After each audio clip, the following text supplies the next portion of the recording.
Hello sir, अभी एक बात मैं ये पूछना चाहता हूँ कि नीट के लिए जस्ट 1 महीना बचा है, तो इस 1 महीने को बहुत ही इफ़ेक्टिव कैसे बनाया जाए कि ताकि बच्चों का स्कोर एक बेहतर से बेहतर इम्प्रूव हो जाए? सर इस 1 महीने में मैं समझता हूँ कि जो बच्चे आमतौर पे गलती करते हैं वो चाहते हैं कि हम सब कुछ पढ़ लें। मतलब जो हमने पूरे साल भर नहीं पढ़ा है वो हम 1 महीने में किसी तरीके से सब कुछ पढ़ डालें, तो ऐसा कुछ भी नहीं करना है बच्चों को।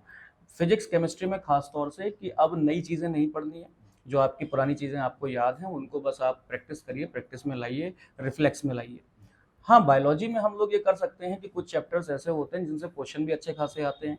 जैसे प्लांट फिजियोलॉजी का रेस्पिरेशन वाला चैप्टर हो गया, एनिमल फिजियोलॉजी का breathing and exchange of gases हो गया, या लिविंग बर्ड के एक क्वेश्चन ज़रूर आता है लिविंग बर्ड से। तो कुछ क्वेश्चंस ऐसे हैं जो छोटे हैं और उनको हम पढ़ सकते हैं, तो उनको हम नया पढ़ सकते हैं, बाकी नई कोई चीज़ नहीं पढ़नी है। क्या एक बायो के लिए इस टाइम के लिए थोड़े ईज़ी और इम्पोर्टेंट चैप्टर बता सकते हैं कि जिस पे बच्चा अभी वीक मेहनत करके कुछ चैप्टर्स ऐसे हैं बायोलॉजी के जिनका वेटेज ज़्यादा है, जैसे स्पेशली बायोटेक्नोलॉजी है। 2 चैप्टर्स हैं और बहुत छोटे से हैं, काफ़ी क्वेश्चंस आते हैं। जेनेटिक्स से अभी कुछ सालों से काफ़ी सारे क्वेश्चंस आ रहे हैं। प्लांट फिजियोलॉजी से ख़ास तौर से जो रेस्पिरेशन प्लांट्स है, उसमें इलेक्ट्रॉन ट्रांसपोर्टेशन, क्रेब्स साइकिल से अच्छे सवाल वो बनाते हैं, तो बच्चे को उन पर प्रैक्टिस करनी चाहिए और एनिमल फिजियोलॉजी भी देख लेनी चाहिए। कोई बच्चा इस 1 महीने को आज से एक न्यू बिगनिंग करना चाह रहा है कि इस 1 महीने के लिए प्लानिंग करना चाह रहा है, क्या करेंगे? स्टार्टिंग के लिए सर उसको मॉक टेस्ट देना चाहिए, क्योंकि पढ़ा हुआ तो है बच्चों का सभी, असल में ये टाइम अपने वीक एरियाज़ पे काम करने का है। मॉक टेस्ट दें, उसके बाद देखें कि उनके मार्क्स कितने आ रहे हैं। सपोज़ किसी बच्चे के 590 600 मार्क्स आ रहे हैं, यानी वो 60-70 मार्क्स अगर और ले आए तो उसे अच्छा कॉलेज मिल सकता है। तो उस पेपर देने के बाद उसकी एनालिसिस करें, देखें मेरे नंबर कहाँ कट हो रहे हैं, मुझसे कोई कॉन्सेप्चुअल मिस्टेक हो रही है, कोई सिली मिस्टेक हो रही है। तो अगर कॉन्सेप्चुअल मिस्टेक है तो आपको फिर उस पर्टिकुलर टॉपिक को दोबारा से एनसीईआरटी से पढ़ लेना चाहिए। जैसे अगर कार्डियक साइकिल का सवाल आपका गलत हो रहा है, तो इसका मतलब आपको वो सारे उसके फेजेज़ ही याद नहीं है। तो एक बार उन्हें दोबारा समझ लें आप, अच्छे खासे रिवीजन अगर आप करेंगे तो ये क्वेश्चन सही हो जाते हैं, इसमें कोई इतना बड़ा मसला नहीं है। और अगर कोई सिली मिस्टेक्स हो रही है तो फिर उसके लिए आपको ज़रूरी है कि एक बार दोबारा उसको देखें कि हमसे कहाँ गड़बड़ी होती है। नॉट इनकरेक्ट या इस तरह के जो क्वेश्चंस में लिखा आते हैं लफ्ज़, क्या हम उनको देखकर पढ़ते हैं या नहीं? सर बताइए। हाँ, नहीं, बिल्कुल सही, बिल्कुल सर ने बिल्कुल ठीक बात की। क्या होता है कि जब हम भी प्रिपरेशन करते थे, तो जब मॉक टेस्ट देते थे, उसके बाद में पढ़ते थे कि भई कहाँ से क्या आया, तो कई बार हम वो आंसर ढूँढते-ढूँढते 4 लाइनें और भी पढ़ लेते थे।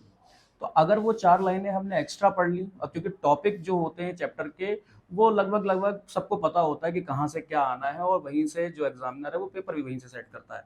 तो अगर हम लोग वो मॉक टेस्ट तैयार करेंगे, तो पॉसिबिलिटी है कि वो उस एक क्वेश्चन को जब हम चेक करेंगे तो 4 क्वेश्चन हमारे और भी ठीक होंगे। तो अगर आप 200 क्वेश्चन या 180 क्वेश्चन देख रहे हो, तो मैं ये मान के चलता हूँ कि 2 गुना या 3 गुना क्वेश्चंस आपके तैयार भी हो रहे हैं साथ ही साथ। कैसे मॉक टेस्ट को, क्या ऐसे ही बस रैंडम देते रहें?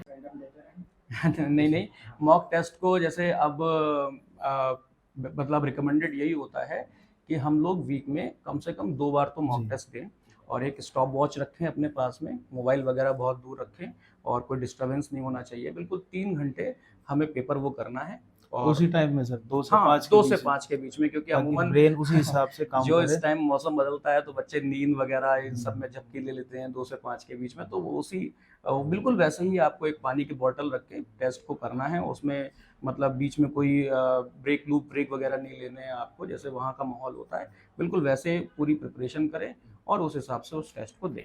तो कंक्लूजन ये निकला कि एक बात तो नई चीज़ें अभी नहीं पढ़नी है, खासतौर पे फिजिक्स में। हाँ, फिजिक्स बायोलॉजी में आप कुछ जो इम्पोर्टेंट चैप्टर है उसको देख सकते हैं। देख सकते हैं। दूसरी बात ये कि मॉक टेस्ट को टेस्ट की तरह दें, कि मीन्स टेस्ट के बाद उसका एनालिसिस भी उतनी ही इम्पोर्टेंट है। कितना ही इम्पोर्टेंट तो है। इसका मतलब कि इस स्ट्रेटजी से चले तो अब भी 10% इम्प्रूवमेंट का स्कोप है। 100%, और 100%। हाँ, और जब 10% इम्प्रूव कर लेगा बच्चा, तो 10% बहुत होता है। कि मतलब जो बच्चा अगर 610 के रेंज में, 600 के रेंज में भी था, अगर 10% और एक्स्ट्रा स्कोर कर ले, इसका मतलब 70 मार्क्स उसके बढ़ गए, तो वो तो सिलेक्शन ही क्या, अच्छी रैंक भी अच्छी रैंक सिक्योर कर सकता है। मतलब बॉर्डर लाइन से या बिलो बॉर्डर लाइन पे अगर बच्चा है, और अगर इस 1 महीने को ठीक से, अच्छा प्रॉब्लम ये है कि बच्चे इस टाइम पे होपलेस हो जाते हैं, तो बच्चों अभी होपलेस नहीं होना है। अब तो ये मेन टाइम है आपके मंजिल पे पहुंचने के लिए, तो आप इसमें बहुत पूरी जान लगाइए, अच्छे से तैयारी करिए। आप रखिए। हाँ, आप और रखिए, फिर बिल्कुल। 1 महीने को बेहतर से यूटिलाइज करिए। तो उम्मीद करता हूँ कि ये वीडियो आपके लिए काफ़ी बेनिफिशियल होगा और सिलेक्शन आज बच्चों का आराम से होगा।